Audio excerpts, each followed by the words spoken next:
제사상 하나 제대로 못 차리고 멍청하긴 이럴 거면 당장 이혼해. 그 순간 명숙은 벌떡 일어나 환호를 질렀습니다.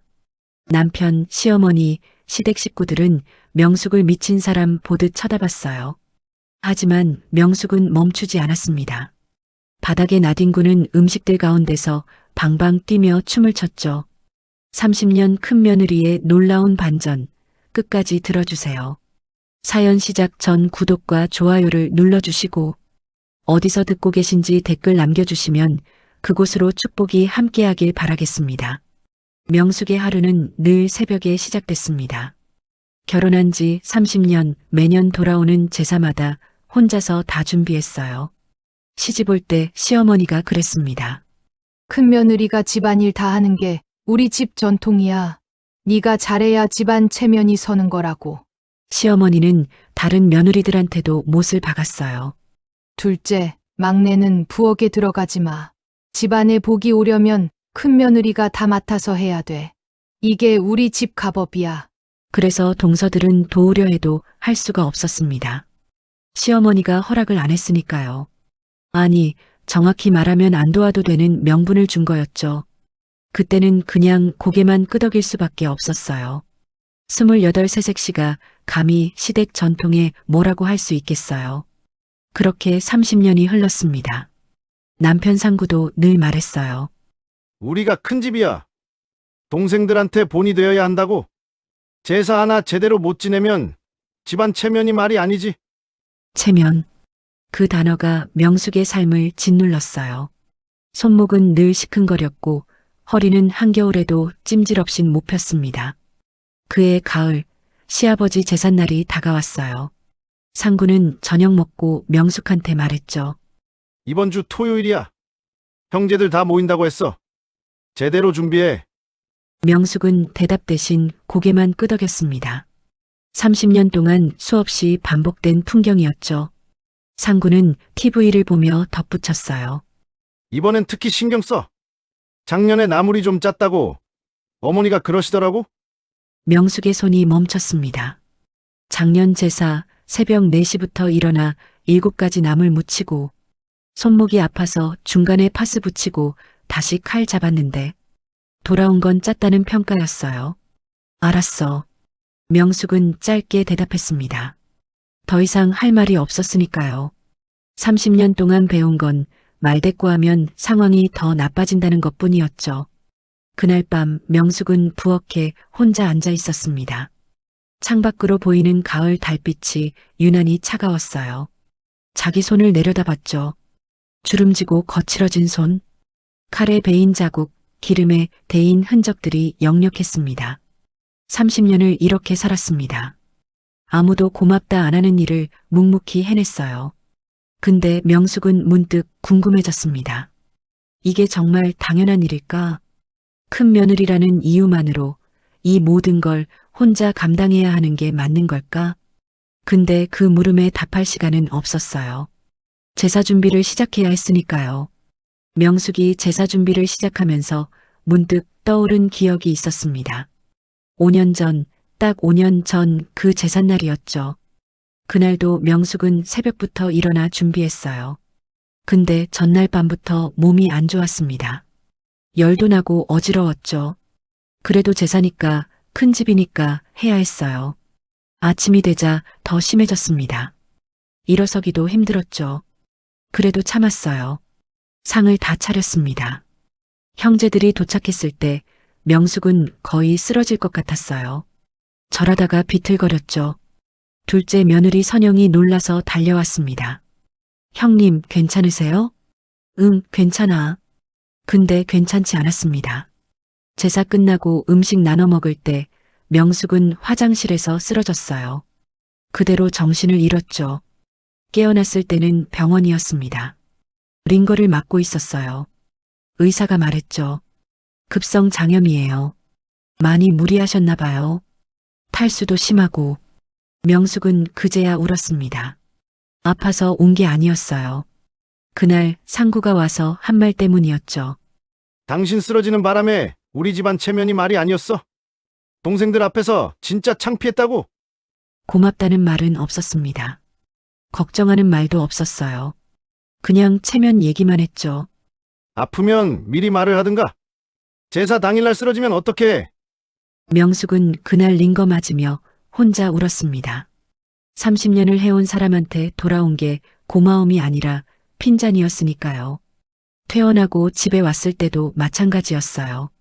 시어머니가 전화했죠. 명수가 다음 제사 때는 이런 일 없게 해. 너 없어서 우리 아무것도 못했다. 그날 이후로 명숙은 아파도 티 안 냈습니다. 열나도 허리 아파도 손목 삐어도 참았어요. 또 체면 구긴다는 소리 듣기 싫었으니까요. 5년이 지났습니다. 근데 아무것도 안 변했죠.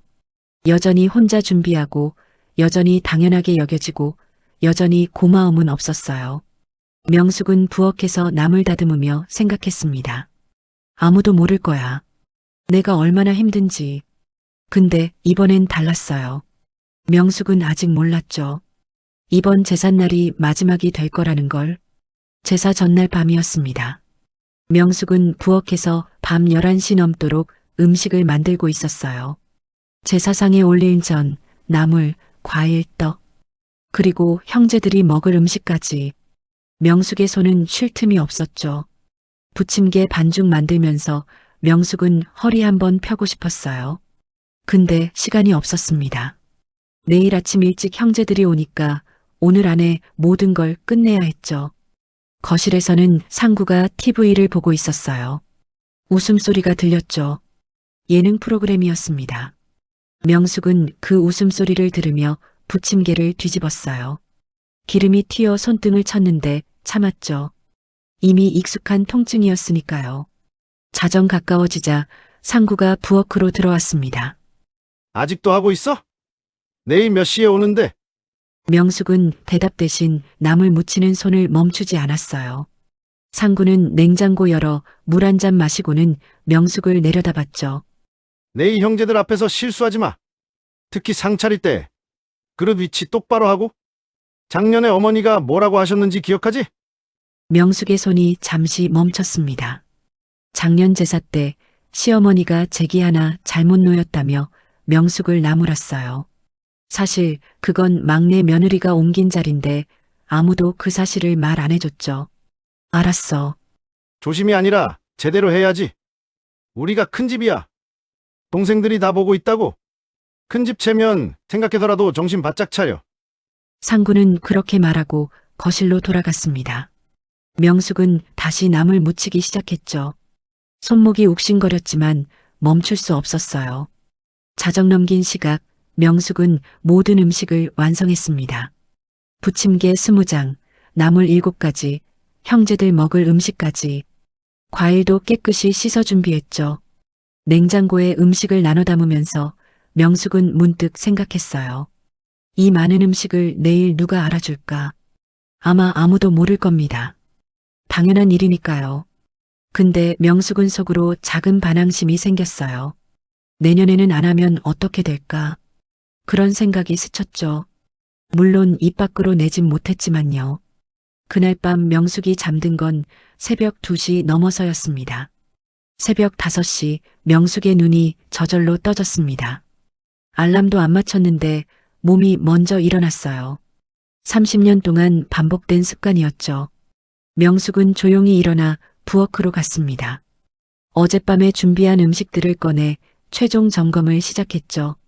부침개는 식지 않도록 보온 용기에 담고 나물은 밀폐 용기에 정갈하게 담았어요. 과일은 씻어서 물기를 완전히 제거한 뒤 키친타월로 하나하나 닦았습니다. 명숙은 이 모든 과정을 혼자 해냈어요. 상구는 8시가 되어서야 일어났죠. 세수하고 나온 그는 부엌 한번 둘러보고는 말했습니다. 형제들 올 시간 다 됐네. 빨리 거실 정리해. 명숙은 말없이 거실로 갔어요. 제사상 놓을 자리를 정리하고 방석을 펴고 제기를 꺼내 닦았습니다. 손목이 저렸지만 참았어요.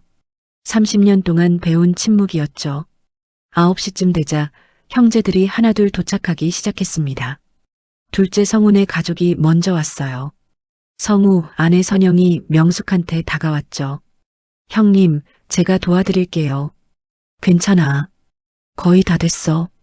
명숙은 미소 지으며 대답했습니다. 근데 속으로는 알았죠. 선영이 도우려 해도 상구가 막을 거라는 걸. 예상대로 상구가 소리쳤어요. 재수 씨, 우리 집사람이 알아서 할 거야. 선영은 미안한 표정으로 물러났습니다. 명숙은 다시 혼자 음식 준비했죠. 막내 민호네 가족이 도착한 건 그로부터 10분 후였어요. 민호 아내 지연은 오자마자 웃으며 말했습니다. 어머, 벌써 다 준비하셨네요. 역시 형님은 대단하세요. 그녀의 손에는 마트 봉투 2개가 들려 있었어요. 하나는 과일 세트, 다른 하나는 떡이었죠. 명숙은 그걸 보며 속으로 한숨 쉬었습니다. 지연은 봉투를 내려놓으며 상구한테 말했어요. 과일이랑 떡 제가 준비했어요. 요즘 유행하는 거래요. 상구는 흡족한 표정으로 고개를 끄덕였죠. 그래. 재수 씨는 역시 센스가 있어. 요즘 젊은 사람들답게 트렌디하다니까. 명숙은 그 말을 들으며 조용히 전을 꺼냈습니다. 어젯밤에 새벽까지 부친 전. 근데 아무도 그걸 알아주지 않았어요. 시어머니가 도착한 건 10시쯤이었습니다. 82인데도 목소리만큼은 또렷했죠. 명수가 상차림 다 됐니? 아직 조금 남았어요, 어머니. 시어머니는 명숙이 차린 상을 둘러봤습니다. 눈빛이 날카로웠죠. 하나하나 점검하듯 살폈어요. 저는 몇 가지 준비했어. 3가지요. 동그랑땡이랑 호박전, 김치전이요. 나물은 7가지예요. 시어머니는 고개를 끄덕였습니다. 근데 칭찬은 없었죠. 그냥 확인만 할 뿐이었어요. 그러다 지연이 가져온 과일 세트를 보더니 환하게 웃었습니다. 어머, 지연이가 준비했구나. 보기 좋네. 네, 어머니. 백화점에서 제일 좋다는 걸로 골랐어요. 지연은 자랑스럽게 대답했어요. 시어머니는 계속 칭찬했죠. 역시 지연이는 안목이 있어. 똑똑하니까 뭘 해도 센스가 있다니까. 명숙은 그 대화를 들으며 나물을 그릇에 담았습니다. 명숙은 속으로 생각했습니다. 언젠간 한 번쯤 고맙다는 말 들어보고 싶다. 근데 그 언젠가는 오지 않을 것 같았죠. 제사상이 거의 다 차려질 무렵이었습니다. 명숙은 마지막 그릇을 놓으려고 허리를 숙였어요. 나물 그릇이었죠. 정성스럽게 무친 시금치 나물. 근데 그때 지연이 끼어들었습니다. 형님, 그 그릇 위치가 좀 이상한데요? 명숙은 손을 멈췄어요. 30년 동안 해온 배치였습니다. 제가 위치를 틀릴 수가 없었죠. 근데 지연은 계속 말했어요. 작년에 어머니가 그러셨잖아요. 나물은 왼쪽에 놓으라고. 명숙은 기억을 더듬었습니다. 작년에 시어머니가 나무란 건 맞았어요. 근데 그건 지연이 옮긴 자리였죠. 명숙이 처음 놓았을 때는 제대로였습니다. 원래 이 자리가 맞아. 명숙은 조용히 대답했어요. 근데 지연은 물러서지 않았죠. 아니에요. 제가 인터넷에서 찾아봤는데 나물은 왼쪽이래요. 순간 주변이 조용해졌습니다. 형제들이 모두 이쪽을 보고 있었죠. 상구의 얼굴이 굳어졌어요. 그의 체면이 구겨지는 순간이었습니다. 상구가 큰 소리로 말했어요. 명수가 지연이 말대로 해. 왜 매번 이래? 명숙은 당황했습니다. 자기가 잘못한 게 없었으니까요. 근데 상구는 멈추지 않았어요. 30년 동안 해왔으면서 아직도 제대로 못해? 큰 집 체면이 말이 아니야. 그의 목소리가 거실을 울렸습니다. 명숙은 얼어붙었죠. 형제들 앞에서 망신당하는 순간이었어요. 명숙은 그릇을 다시 들어 올리려 했습니다. 손이 떨렸지만 참았죠. 근데 상구는 기다려주지 않았어요. 그는 성큼 다가와 명숙의 손목을 거칠게 잡아챘습니다. 이것도 못해? 그리고 밀쳤어요. 명숙의 손목을 잡아 세게 밀어냈죠. 명숙은 균형을 잃었습니다. 손에 들고 있던 그릇이 흔들렸고 다른 그릇들도 덩달아 흔들렸어요. 찰나의 순간 명숙은 그릇을 붙잡으려 했습니다. 근데 이미 늦었죠. 나물 그릇이 기울어지며 음식이 흘러내렸어요. 전 접시도 미끄러졌고 국그릇에 국물이 상보를 적셨습니다. 와르르. 몇 가지 음식이 바닥으로 쏟아졌어요. 정성스럽게 준비한 시금치 나물, 애써 부친 호박전. 거실 바닥에 흩어졌죠. 정적이 흘렀습니다. 모두의 시선이 명숙한테 쏠렸어요. 명숙은 당황해서 허리를 굽혔습니다. 흩어진 음식을 주워 담으려 했죠. 미안해요. 제가 정리할게요. 명숙은 떨리는 목소리로 말했어요. 근데 그 순간 상구가 욱해서 소리쳤습니다. 이게 뭐 하는 짓이야? 그리고 명숙의 옆구리를 발로 찼어요. 쿵. 둔탁한 소리와 함께 명숙은 그대로 바닥에 쓰러졌습니다. 옆구리에 퍼지는 통증. 숨이 막혔어요. 명숙은 바닥에 손을 짚고 신음을 삼켰죠. 흩어진 음식이 더 넓게 퍼졌습니다. 명숙의 옷에도 국물이 묻었어요. 손에는 음식 찌꺼기가 묻었고 머리카락이 얼굴을 가렸죠. 순간 모두가 숨을 죽였습니다. 둘째 성우는 놀란 표정으로 형을 바라봤지만 입을 열지 못했어요. 막내 민우는 고개를 돌렸죠. 선영은 손으로 입을 막았습니다. 근데 시어머니는 다른 반응을 보였어요. 명수가 어쩌려고 그래. 조상님 앞에서. 그녀는 명숙을 탓했습니다. 쓰러진 며느리가 아니라 음식 쏟은 며느리를 나무랐죠. 지연도 거들었어요. 형님 조심했어야죠. 음식을 다 쏟으면 어떻게 해요? 명숙은 바닥에 주저앉아 그 말들을 들었습니다. 폭력의 순간마저 자기 탓이 되는 순간. 30년 동안 참아온 모든 게 무너지는 순간이었죠. 근데 그 순간 명숙의 머릿속에 5년 전 그날이 떠올랐습니다. 병원 침대에서 링거 맞으며 듣던 상구의 말. 그리고 깨달았어요. 아, 이 사람은 절대 안 변하는구나. 30년이 지나도 60년이 지나도 나를 사람으로 안 볼 거구나. 명숙은 천천히 고개를 들었습니다. 눈앞이 흐릿했어요. 눈물이 차올랐는데 참았죠. 아니, 참을 수 없었습니다. 상구는 여전히 화난 표정으로 서 있었어요. 멍청하긴. 제사 이딴 식으로 할 거면 당장 이혼해. 명숙은 그 말을 들으며 천천히 일어났습니다. 옆구리가 욱신거렸지만 일어섰어요. 흩어진 음식을 주우려 손을 뻗었는데 멈췄죠. 문득 깨달았습니다. 이건 아니라고. 30년을 이렇게 살 수는 없다고. 폭력을 당하고도 내 탓이라고 들어야 한다면 이건 사람으로 사는 게 아니라고. 명숙의 손이 떨렸어요. 근데 이번엔 두려움이 아니었습니다. 분노였죠. 30년 동안 쌓인 분노가 마침내 터져나오는 순간이었어요. 명숙은 흩어진 음식을 내려다봤습니다. 새벽부터 준비한 음식, 그 음식이 바닥에 버려져 있었어요. 명숙은 천천히 일어났습니다. 그냥 주머니에서 핸드폰을 꺼냈죠. 상구가 물었어요. 뭐해? 명숙은 대답하지 않았습니다. 대신 112를 눌렀어요. 전화기를 귀에 댔죠. 여보세요, 신고할게요. 그 말에 상구의 얼굴이 굳었습니다. 시어머니가 소리쳤어요. 명수가 전화 끊어! 근데 명숙은 멈추지 않았어요. 폭행당했어요. 지금 집 거실이고요. 남편이 저를 폭행했어요. 명숙의 목소리는 떨렸지만 또렷했습니다. 30년 만에 처음으로 자기 목소리를 낸 순간이었죠. 거실은 다시 정적에 휩싸였어요. 근데 이번엔 다른 정적이었습니다. 충격의 정적.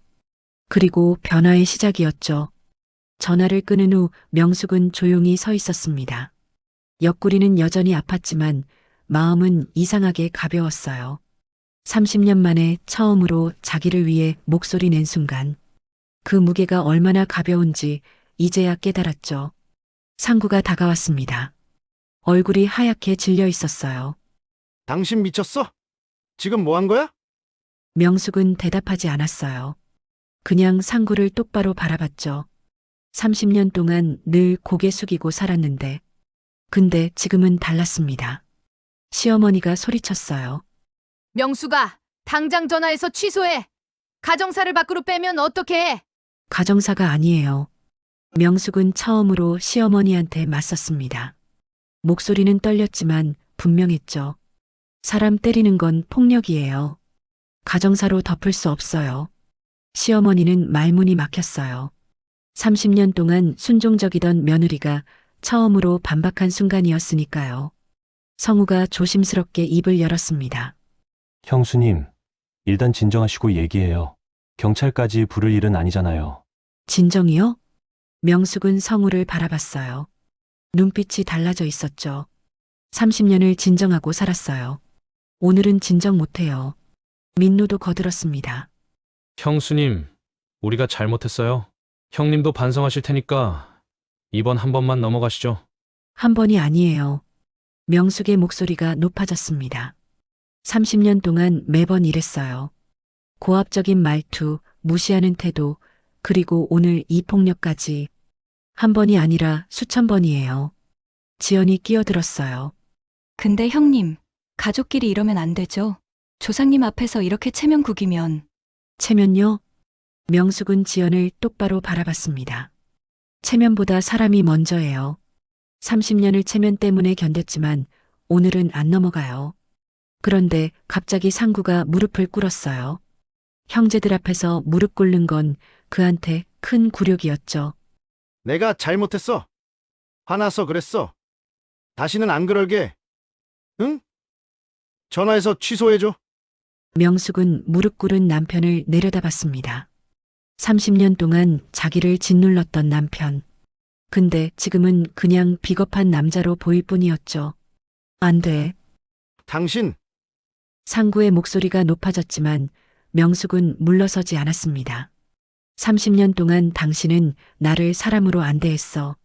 큰 며느리라는 이유로, 집안 체면이라는 이유로 모든 걸 강요했죠. 이제 그만하고 싶어. 시어머니가 다시 끼어들었어요. 명수가 정말 이러려고? 우리 집안 망신시키려고? 망신이 아니라 정의예요. 명숙은 단호하게 말했습니다. 그리고 주변을 둘러봤죠. 모두가 자기를 바라보고 있었어요. 놀란 표정, 당황한 표정, 화난 표정. 근데 명숙은 흔들리지 않았습니다. 그때 선영이 조용히 다가왔어요. 형님, 명숙은 선영을 바라봤습니다. 선영의 눈에는 눈물이 고여 있었죠. 형님 혼자 30년 동안 고생한 거 저도 알아요. 매년 제사 때마다 손목 다치시고 허리 아픈 것도 봤어요. 선영의 목소리가 떨렸습니다. 제가 도와드리고 싶었는데 용기가 없었어요. 죄송해요. 명숙은 선영의 손을 잡았어요. 고마워. 멀리서 사이렌 소리가 들렸습니다. 경찰차가 오고 있었어요. 상구는 다시 무릎 꿇고 애원했지만 명숙은 고개를 돌렸죠. 경찰차가 도착했습니다. 2명의 경찰관이 내렸어요. 명숙은 천천히 다가갔죠. 신고한 사람이에요. 경찰관이 물었습니다. 어떤 일이 있었습니까? 남편이 저를 폭행했어요. 손목을 잡아 밀쳤고 쓰러진 저를 발로 찼어요. 명숙은 옆구리를 가리켰어요. 경찰관은 주변을 둘러봤습니다. 흩어진 음식, 당황한 가족들, 상황을 파악하는 눈빛이었어요. 진술하시겠습니까? 네. 명숙의 대답은 확고했습니다. 경찰관은 수첩을 꺼내 기록하기 시작했죠. 상구가 소리쳤어요. 경찰관님. 이건 부부싸움이에요. 가정사에 개입하시면 안 되죠. 경찰관은 상구를 차갑게 바라봤습니다. 폭행은 가정사가 아닙니다. 범죄입니다. 그 말에 상구는 입을 다물었어요. 체면이고 뭐고 무너지는 순간이었죠. 명숙은 경찰관한테 차분하게 진술했습니다. 오늘 일어난 일, 그리고 30년 동안 반복된 고압적 언행과 무시, 모든 걸 말했어요. 선영이 다가왔습니다. 저도 증언하겠어요. 경찰관이 선영을 바라봤어요. 어떤 관계십니까? 제가 동서예요. 저는 형님이 30년 동안 혼자 모든 일 해온 걸 봤어요. 매년 손목 다치시고 허리 아픈 것도 알아요. 선영은 떨리는 목소리로 계속했습니다. 큰형부는 늘 고압적으로 대하셨어요. 형님을 사람으로 안 대했어요. 그 증언에 상구의 얼굴이 하얗게 질렸습니다. 체면은 완전히 무너졌죠. 경찰관은 모든 진술을 기록했어요. 그리고 명숙한테 말했습니다. 병원 가서 진단서 받으시고 정식으로 고소하실 수 있습니다. 그렇게 할게요. 명숙의 대답은 흔들림이 없었습니다. 30년의 침묵이 완전히 멈춘 순간이었죠. 명숙은 병원으로 갔습니다. 선영이 데려다 줬죠. 진단서를 받았어요. 옆구리 타박상, 손목 염자, 그리고 오래된 허리 디스크 진단서도 같이 냈습니다. 30년 동안 쌓인 노동의 흔적이었죠. 집에 돌아왔을 때는 저녁이었어요. 상구는 거실에 멍하니 앉아 있었습니다. 형제들은 다 돌아갔고 시어머니도 없었죠. 명숙은 짐을 챙기기 시작했어요. 옷가지, 화장품, 필요한 물건들. 당분간 친정에 있을 생각이었습니다. 상구가 다가왔어요. 어디 가려고? 친정, 진짜 고소할 거야? 응. 명숙의 대답은 짧았습니다. 더 이상 할 말이 없었으니까요. 상구는 잠시 망설이다가 입을 열었어요. 근데 이번엔 달랐습니다. 애원이 아니었죠. 알았어. 그럼 나도 할 말 있어. 상구의 목소리가 차갑게 변했어요. 당신 고소하면 나도 가만 안 있어. 우리 집안 재산 있잖아. 아버지가 물려주신 건물이랑 땅. 그거 다 공동명의 아니야. 내 명이지. 명숙은 손을 멈췄습니다. 이혼하고 재산 분할 받으려고 그러는 거지? 근데 말이야, 나한테는 좋은 변호사가 있어. 당신이 제사 준비 못하고 쓰러진 거 5년 전 일 기억하지? 그거 다 기억해뒀어. 상구는 비웃었어요. 며느리 의무 제대로 안 한 거, 집안 체면 구긴 거, 다 자료로 만들 수 있어. 그럼 당신이 잘못한 게 되는 거야. 명숙은 상구를 바라봤습니다. 30년을 함께 산 사람이 이렇게 비열할 수 있다는 게 믿기지 않았어요. 그리고 말이야, 상구는 계속했습니다. 우리 애들, 아들이랑 딸, 얘네들한테도 다 말할 거야. 엄마가 아빠를 고소해서 집안 망신시켰다고. 얘네들이 누구 편 들 것 같아? 명숙의 가슴이 철렁 내려앉았습니다. 아이들, 대학생인 아들과 고등학생인 딸, 애들한테 뭐라고 하든 상관없어? 상구가 물었어요. 엄마가 아빠를 경찰에 넘긴 여자라고 하면 애들이 어떻게 생각할까? 명숙은 입술을 깨물었습니다. 상구는 그 모습을 보고 비웃었죠. 생각 똑바로 해. 고소 취하하면 조용히 넘어갈 수 있어. 근데 끝까지 가면 당신만 손해야. 상구는 명숙의 어깨를 톡톡 쳤습니다. 30년 같이 살았으면 내가 어떤 사람인지 알잖아. 나는 끝까지 가. 당신이 후회하게 만들 거야. 그리곤 TV를 켰습니다. 마치 아무 일도 없었다는 듯이 명숙은 방에 주저앉았습니다. 손이 떨렸어요. 협박. 이건 명백한 협박이었죠. 핸드폰이 울렸어요. 선영이었습니다. 형님, 집 들어가셨어요? 응. 괜찮으세요? 목소리가 왜 그래요? 명숙은 잠시 망설이다가 말했어요. 상구가 협박했어. 뭐라고요? 명숙은 상구가 한 말들을 선영한테 다 말했습니다. 재산 얘기, 아이들 얘기, 모든 걸요. 선영은 잠시 침묵했다가 단호하게 말했어요. 형님, 그거 다 거짓말이에요. 응? 재산 분할은 법으로 정해진 거예요. 명의가 누구든 상관없어요. 30년 결혼 생활이면 형님한테 당연히 권리 있어요. 선영은 계속했습니다. 그리고 5년 전 일. 그거 오히려 형님한테 유리해요. 아파서 쓰러진 건데 배려는 안 하고 체면만 따진 거잖아요. 학대의 증거예요. 정말? 네. 저 지금 변호사 친구한테 바로 전화할게요. 형님, 절대 흔들리지 마세요. 전화를 끊고 명숙은 깊게 숨을 쉬었습니다. 맞아. 상구가 겁주는 거야. 30년 동안 그렇게 날 겁줬잖아. 근데 이제는 안 넘어간다. 명숙은 다시 짐을 쌌습니다. 이번엔 더 단단한 마음으로 거실로 나가는데 상구가 물었어요. 생각 바뀌었어? 아니. 명숙은 현관문을 열었습니다. 30년 동안 겁주는 거에 익숙했는데 이제는 안 통해. 상구의 얼굴이 굳었어요. 변호사 통해서 연락할 거야. 당신은 당신 변호사 구하고. 명숙은 문을 나서며 말했습니다. 아, 그리고 아이들한테는 내가 직접 설명할 거야. 엄마가 30년 동안 어떻게 살았는지. 문을 닫았어요. 쾅! 소리와 함께 명숙은 계단을 내려갔습니다. 택시를 탔어요. 기사님한테 친정 주소를 말했죠. 좋은 곳으로 가시나 봐요? 네, 자유로 가요. 명숙은 웃으며 대답했습니다. 택시 창밖으로 지나가는 풍경을 보며 생각했어요. 협박당했지만 흔들리지 않았구나. 나 정말 강해졌네. 일주일 후 상구한테서 문자가 왔습니다. 오늘 저녁에 만나자. 할 얘기 있어. 명숙은 카페에서 상구를 만났어요. 상구는 피곤한 얼굴로 앉아 있었죠. 왜? 명숙이 먼저 물었습니다. 상구는 잠시 망설이다가 입을 열었어요. 알았어. 그럼 그가 깊게 숨을 쉬었습니다. 이혼하자. 그 말이 떨어지는 순간 명숙의 눈이 커졌어요. 근데 놀란 게 아니었습니다. 예상하지 못한 기쁨이었죠. 진짜? 명숙의 목소리가 높아졌습니다. 상구는 당황했어요. 울거나 애원할 줄 알았는데 명숙의 반응이 완전히 달랐으니까요. 너 기뻐? 당연하지. 명숙은 소리쳤습니다.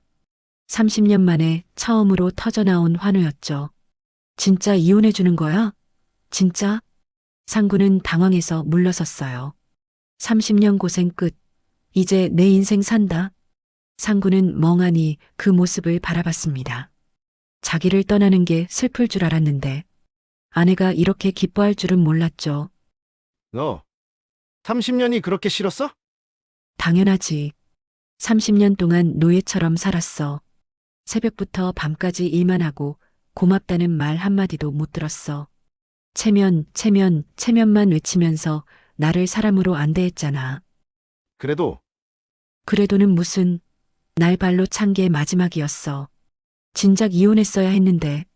명숙은 가방을 들었습니다. 이혼 서류 보내. 바로 도장 찍을 테니까. 아, 재산 분할은 법대로 하는 거야. 알지? 상구는 뭐라고 말해야 할지 몰랐죠. 명숙은 카페를 나서며 한 번 더 뒤돌아봤어요. 30년. 뭐, 배운 건 많았어. 이제 내 인생에 써먹을게. 잘 살아. 그리고 나갔습니다. 명숙은 카페 밖에서 하늘을 보고 소리쳤어요. 지나가던 사람들이 쳐다봤지만 상관없었습니다. 명숙은 웃으며 걸었죠. 30년 만에 느끼는 해방감. 이렇게 가벼울 수가 없었어요. 친정에 도착해서 어머니한테 말했습니다. 엄마, 이혼했어. 그래, 고생 많았다. 어머니는 명숙을 안아줬어요. 명숙은 어머니 품에서 울었습니다.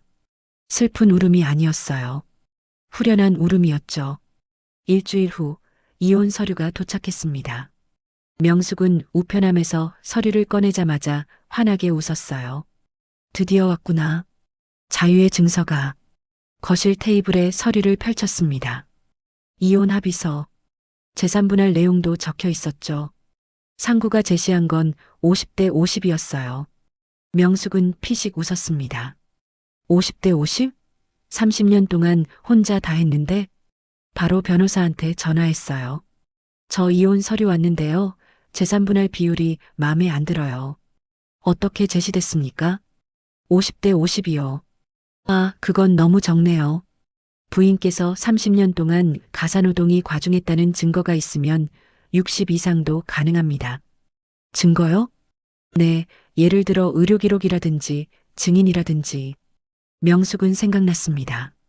지난 10년간 병원 다닌 기록, 손목, 허리, 무릎, 그리고 선영의 증언. 있어요. 의료기록도 있고 증인도 있어요. 그럼 재협상 하시죠. 제가 도와드릴게요. 변호사는 상구 측에 재협상을 요청했습니다. 그리고 명숙의 의료기록과 선영의 증언서를 보냈죠. 일주일 후 새로운 제안이 왔어요. 60대 40, 그리고 위자료 5천만 원. 명숙은 만족했습니다. 그래, 이 정도는 받아야지. 30년 노동의 대가니까. 서류에 도장을 찍는 날이었어요. 명숙은 친구들을 불렀습니다. 선영도 왔고 친정 친구들도 왔죠. 오늘 뭐 하는 거야? 친구가 물었어요. 이혼 도장 찍는 날. 명숙은 환하게 웃으며 대답했습니다. 그래서 우릴 부른 거야? 응, 축하 파티 하려고. 친구들은 웃었어요. 보통 이혼하면 슬픈 건데 명숙은 완전 축제 분위기였죠. 명숙은 테이블에 이혼 서류를 펼쳤습니다. 그리고 도장을 꺼냈죠. 빨간 인주에 도장을 찍고 서류에 꾹 눌렀어요. 도장이 찍히는 순간 친구들이 박수를 쳤습니다. 축하해 명숙아. 드디어 자유다. 명숙은 도장 찍힌 서류를 들고 일어났어요. 그리고 높이 들어 올렸죠. 다들 웃고 떠들면서 축하했어요. 명숙은 샴페인을 땄습니다. 펑! 소리와 함께 거품이 튀었죠. 건배. 내 새로운 인생을 위해. 건배. 다들 잔을 부딪혔습니다. 선영이 다가와 말했습니다. 형님, 진심으로 축하해요. 고마워. 내가 없었으면 못 해냈을 거야. 이제 뭐 할 거예요? 일단 쉬고 그 다음엔 뭔가 하고 싶은 거 해볼까 해. 명숙은 웃으며 대답했어요. 30년 만에 처음으로 자기가 뭘 하고 싶은지 생각해 볼 수 있었죠.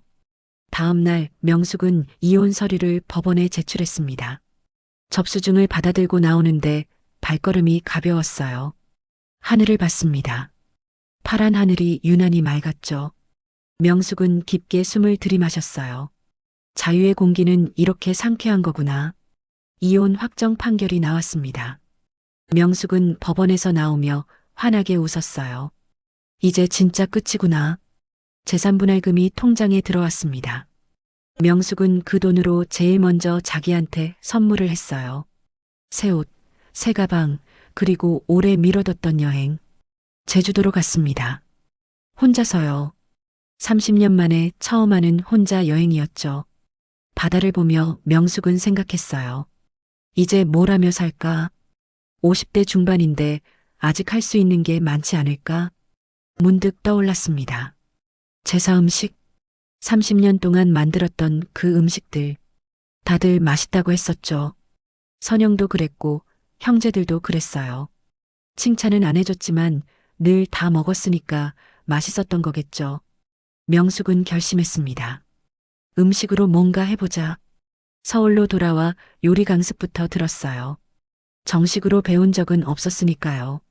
30년 경험에 이론을 더하니까 금방 실력이 늘었습니다. 그리고 작은 공방을 열었어요. 상호는 명숙의 한상이었습니다. 제사 음식과 명절 음식을 전문으로 하는 주문 제작 공방이었죠. 처음엔 손님이 많지 않았어요. 근데 선영이 도와줬습니다. SNS에 사진 올리고 지인들한테 알렸죠. 제 언니가 30년 동안 제사 음식 만드신 분이에요. 진짜 맛있어요. 입소문이 퍼졌습니다. 한 사람이 주문하고 맛본 사람이 또 주문했죠. 제사 준비하기 힘드신 분들, 여기서 주문하세요. 정말 맛있어요. 큰집 며느리 노릇 30년 하신 분이 만드신대요. 진짜 맛있어요. 주문이 점점 늘었습니다. 명절 때는 주문이 폭주했죠. 명숙은 새벽부터 일어나 음식 만들었어요. 30년 동안 해온 일이라 손은 익숙했습니다. 근데 이번엔 달랐어요. 누군가의 당연함이 아니라 자기 일로 하는 거였으니까요. 주문이 들어올 때마다 명숙은 정성스럽게 포장했습니다. 전 한 장 한 장, 나물 한 가지 한 가지. 감사 카드도 함께 넣었죠. 정성 담아 만들었어요. 맛있게 드세요. 손님들의 후기가 올라왔습니다. 진짜 맛있어요. 엄마 손맛 같아요. 제사 준비가 이렇게 편할 줄 몰랐어요. 감사합니다. 내년에도 또 주문할게요. 명숙은 그 후기들 보며 조용히 미소 지었어요. 30년 동안 누구도 알아주지 않았던 노동. 이제는 인정받고 있었죠. 반년쯤 지나자 직원도 뽑았습니다. 주문이 너무 많아서 혼자서는 감당이 안 됐거든요. 같은 처지였던 50대 여성 3명을 고용했어요. 저희도 며느리 노릇하느라 고생했어요. 직원들이 말했습니다. 사장님처럼 용기 내고 싶어요. 명숙은 그들을 따뜻하게 맞아줬어요. 자기처럼 힘들었던 사람들, 이제는 같이 일하는 동료였죠. 1년이 지났습니다. 명숙의 한상은 지역에서 유명한 공방이 됐어요. 명절 때마다 주문이 밀려들었고 명숙은 더 큰 곳으로 이전까지 준비하고 있었죠. 그날도 명절을 앞두고 바쁜 하루였습니다. 주문이 쌓여 있었거든요. 문이 열리며 손님이 들어왔어요. 명숙은 손을 씻고 카운터로 갔는데 얼굴이 익었습니다. 상구였어요. 명숙은 잠시 당황했지만 금방 표정을 바로잡았습니다. 주문하러 오셨어요? 상구는 멋쩍게 웃었어요. 그래 다음 주에 제사가 있어서 몇 인분이요? 10명 정도? 명숙은 주문서를 꺼내 적기 시작했습니다. 상구는 공방을 둘러봤죠. 잘 되는 것 같네. 덕분에요. 명숙의 대답은 담담했습니다. 상구는 계속 말을 이었어요. 미안해 그때. 괜찮아요. 다 지난 일이에요. 명숙은 고개를 들어 상구를 봤어요. 예전 같은 분노는 없었습니다. 그냥 담담했죠. 주문은 여기 적혀 있어요. 이틀 전에 찾아가시면 돼요. 알았어. 고마워. 상구는 주문서 받아들고 나가려다가 멈춰섰습니다. 근데 너 행복해 보인다? 명숙은 웃었어요. 응, 행복해. 상구는 잠시 머뭇거리다가 물었습니다. 나는 잘못 산 걸까? 명숙은 상구를 바라봤습니다. 30년을 함께 살았던 사람. 근데 이제는 그냥 손님일 뿐이었어요. 잘못 살았는지는 당신이 생각할 문제예요. 나는 이제 잘 살 거고. 상구는 고개를 끄덕이고 나갔습니다. 명숙은 그 뒷모습을 보며 생각했어요. 30년을 함께 살았지만 이제는 정말 남이구나. 명숙은 다시 주방으로 갔습니다. 할 일이 많았거든요. 저녁이 되자 공방 문을 닫았어요. 직원들한테 수고했다고 말하고 명숙은 혼자 남았습니다. 정리하면서 창밖을 봤어요. 노을이 지고 있었습니다. 명숙은 문득 깨달았죠. 행복하구나. 지금 내가 행복하구나. 30년 동안 한 번도 느껴보지 못한 감정이었어요. 누군가의 큰 며느리가 아니라 명숙 자신으로 사는 삶. 당연함이 아니라 선택으로 하는 일. 인정받지 못하던 노동이 아니라 고마워하는 손님들. 명숙은 앞치마를 벗으며 중얼거렸습니다. 제삿날 이혼하자고 한 거 진짜 잘한 일이었어. 그리고 환하게 웃었어요. 30년 만에 찾은 자유. 그리고 자기만의 길이었죠. 문을 잠그고 나오는데 핸드폰이 울렸습니다. 친구들한테 온 메시지였어요. 명숙아, 오늘 저녁 먹자. 응, 좋아. 명숙은 가벼운 발걸음으로 약속 장소로 향했습니다. 이제는 자기 시간이 있었거든요. 자기를 위한 저녁, 자기를 위한 웃음. 그로부터 6개월 후였습니다. 명숙의 공방은 더 커졌어요. 직원도 5명으로 늘었고 지점도 하나 더 냈죠. 제사 음식뿐만 아니라 도시락 사업도 시작했습니다. 바쁜 직장인들을 위한 건강 도시락이라는 컨셉이었어요. 30년 동안 갈고 닦은 명숙의 손맛이 담긴 도시락. 매일 매진이었습니다. 그날 명숙은 방송 촬영을 하고 있었어요. 지역 케이블 방송에 성공한 사람들 코너였죠. 30년 동안 큰 며느리로 살다가 이혼 후 제 인생을 찾았어요. 명숙은 카메라 앞에서 담담하게 말했습니다. 제사 음식 만드는 게 의무였을 때는 힘들었는데 제 선택이 되니까 행복하더라고요. PD가 물었어요. 이혼 결정 후회 안 하세요? 전혀요. 오히려 더 빨리 할 걸 그랬어요. 명숙은 환하게 웃었습니다. 방송이 나간 후 명숙한테 연락이 쏟아졌어요. 같은 처지의 여성들이었습니다. 저도 용기 내고 싶어요. 저도 30년 참았는데 언제까지 일해야 할까요? 사장님처럼 새 출발하고 싶어요. 명숙은 그들 하나하나에게 답장을 보냈습니다. 용기 내세요. 당신의 인생은 당신 것이에요. 그리고 명숙의 한상에서는 새로운 프로그램을 시작했어요. 제2의 인생 요리 교실. 이혼했거나 혼자가 된 중년 여성들을 위한 무료 요리 강습이었죠. 요리로 새 출발하세요. 저처럼요. 명숙은 그들을 따뜻하게 맞아줬습니다. 자기처럼 힘들었던 사람들, 이제는 함께 새 출발하는 동료들이었죠. 한편 상구는 어떻게 됐을까요? 그는 여전히 큰 집을 지키고 있었어요. 근데 재산은 더 이상 집에서 안 지냈습니다. 동생들이 다 거절했거든요. 형님, 이제 우리도 바빠요. 간소하게 합시다. 성우가 말했죠. 요즘은 다들 그렇게 해요. 상구는 혼자 제사를 준비하려 했지만 할 수 없었습니다.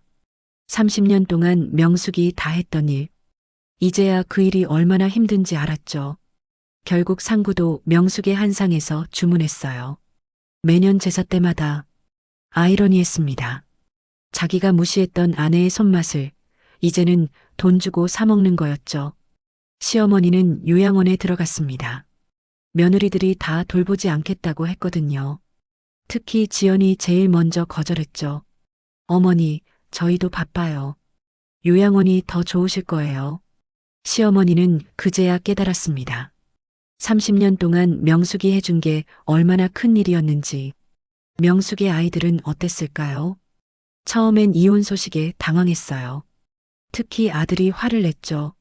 엄마, 어떻게 아빠를 경찰에 신고해요? 명숙은 아이들을 불러 앉혔습니다. 그리고 30년의 이야기를 했어요. 새벽부터 일어나 준비했던 일, 아파도 참았던 일, 고맙다는 말 한 번 못 들었던 일. 엄마는 30년 동안 사람 대접 못 받았어. 큰 며느리로만 살았지. 아이들은 조용히 들었습니다. 그리고 엄마가 폭행당한 날의 이야기를 듣고는 울었어요. 엄마, 미안해. 우리가 몰랐어. 딸이 엄마를 안았습니다. 엄마 잘했어요. 엄마 행복한 게 제일 중요해요. 아들도 고개를 끄덕였어요. 엄마, 앞으로는 엄마 하고 싶은 거 다 하세요. 우리가 응원할게요. 명숙은 아이들을 안고 울었습니다. 이해해줘서 고마웠어요. 이제 아이들은 주말마다 엄마 공방에 놀러와요. 엄마가 만든 음식 먹으면서 엄마의 밝은 얼굴 보면서 행복해합니다. 엄마, 이제 진짜 행복해 보여요. 딸이 말했어요. 응, 행복해. 명숙은 웃으며 대답했습니다. 창밖을 봤어요. 햇살이 따뜻했습니다. 30년의 어둠이 지나고 이제는 밝은 햇살 속에서 살고 있었죠. 30년의 침묵 끝에 찾은 것. 그건 자유였고 행복이었고 무엇보다 자기 자신이었습니다. 끝까지 시청해 주셔서 감사드립니다. 구독과 좋아요 한 번씩 부탁드릴게요.